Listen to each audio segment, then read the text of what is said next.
आज की दुनिया में ना सफलता को हमेशा पैसे और स्टेटस से तौला जाता है। मतलब जितनी बड़ी सैलरी उतना बड़ा रुतबा। बिल्कुल। यही सोच हमारे दिमाग में पूरी तरह से बैठ गई है।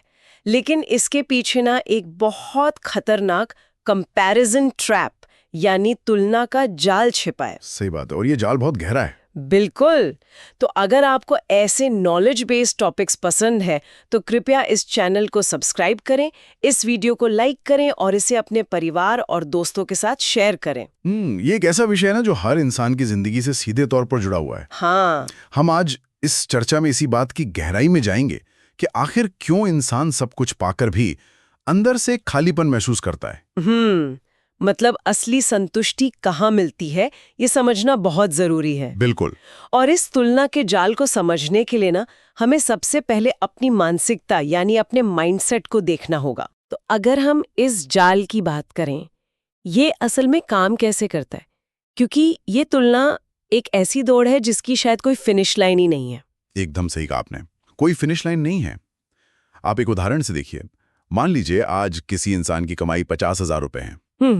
ठीक है। और उसके घर में सब बहुत खुश हैं, जरूरतें आसानी से पूरी हो रही हैं। हाँ, एक नॉर्मल और खुशहाल जिंदगी। बिल्कुल। लेकिन अगले ही दिन उसे पता चलता है कि उसके किसी पुराने दोस्त की कमाई अचानक से 1,00,000 रुपए हो गई है। अब यहाँ से दिक्कत शुरू होती है। हाँ, वो खुशी जो कल तक थी ना, वो अचानक कम हो जाती है। और कहानी शायद यहीं नहीं रुकती। बिल्कुल नहीं रुकती। फिर कुछ दिनों बाद उसे कोई ऐसा इंसान मिल जाए जो 5,00,000 कमा रहा है। बाप रे, तब तो वो इंसान खुद को बहुत पीछे महसूस करने लगेगा। बिल्कुल। उसे लगेगा कि उसने जिंदगी में कुछ अचीव ही नहीं किया है।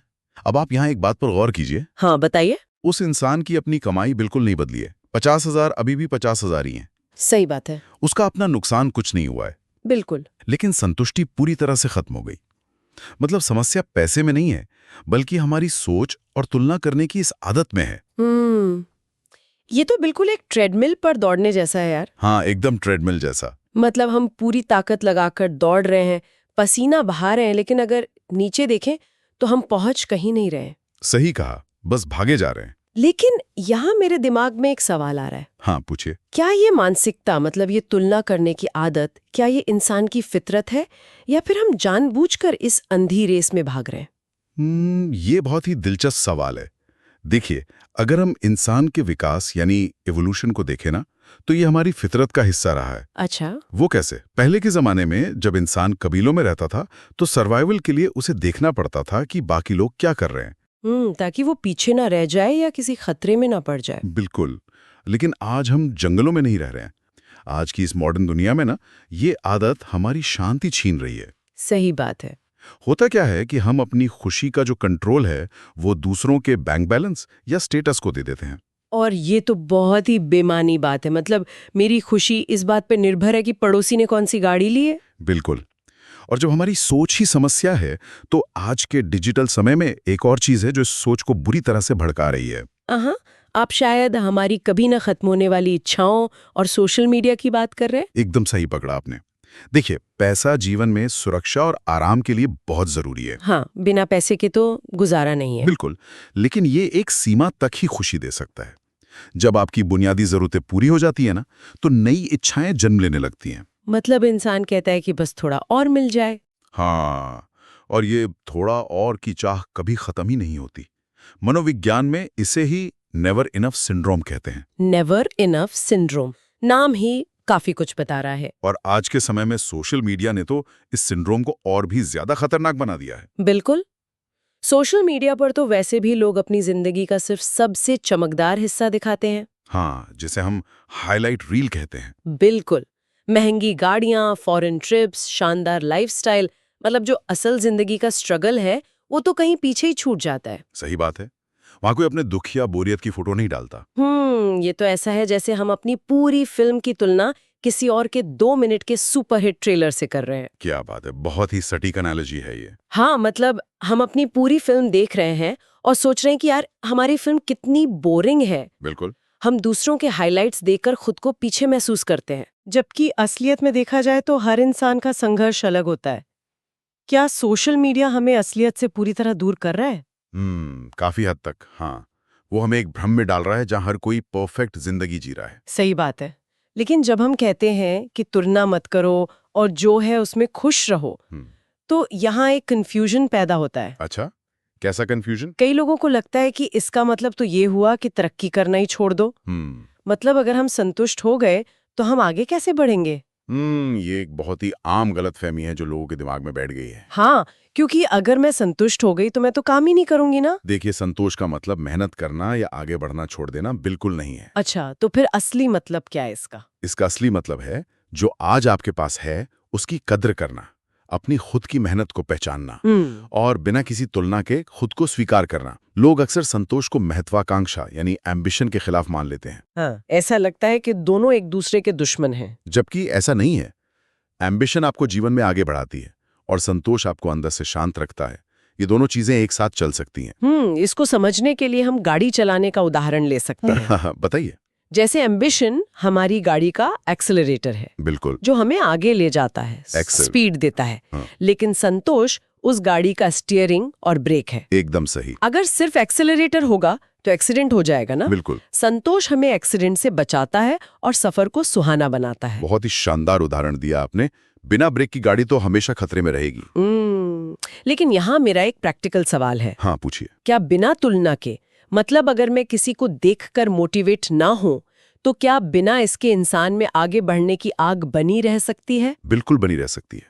और असल में वही असली मोटिवेशन होता है। वो कैसे? देखिए, जब मोटिवेशन तुलना से आता है ना, तो वो इंसान को हमेशा बेचैन रखता है। वो एक नेगेटिव फ्यूल है। मतलब हम जलन या डर से काम कर रहे हैं। हाँ, लेकिन जब मोटिवेशन अपने खुद के लक्ष्यों से आता है, खुद को बेहतर बनाने के लिए आता है, तो वो शांति और फोकस देता है। क्या बात है! मतलब ये पॉजिटिव फ्यूल है जो लंबे समय तक चलता है। एकदम सही। चलिए, हमने ये तो समझ लिया कि संतुलन बहुत जरूरी है, लेकिन असली जिंदगी के इस भागदौड़ में इस संतोष को अपने अंदर कैसे लाया जाए? ये सबसे जरूरी हिस्सा है इस चर्चा का। संतोष कोई ऐसी चीज नहीं है जो बाजार में मिल जाए। इसे एक आदत की तरह विकसित करना पड़ता है। तो इसके लिए कुछ प्रैक्टिकल स्टेप्स क्या हो सकते हैं? इसके 5 मुख्य तरीके हैं जिन पर हम काम कर सकते हैं। पहला है ग्रैटिट्यूड प्रैक्टिस, यानी आभार व्यक्त करना। ये कैसे काम करता है? हर दिन ऐसी 3 चीजें लिखना जिनके लिए हम शुक्रगुजार हैं। अच्छा, सिर्फ 3 चीजें सोचने या लिखने से बदलाव आता है? बिल्कुल। इसे हमारे दिमाग की वायरिंग बदलती है। हमारा ध्यान उन चीजों पर जाता है जो हमारे पास हैं, ना कि उन पर जो नहीं है। हाँ, ये तो काफी लॉजिकल है। और दूसरा तरीका? दूसरा तरीका है अपनी प्रगति खुद से मापना। दूसरों से तुलना करने के बजाय अपने खुद के पुराने वर्जन से अपनी तुलना करना।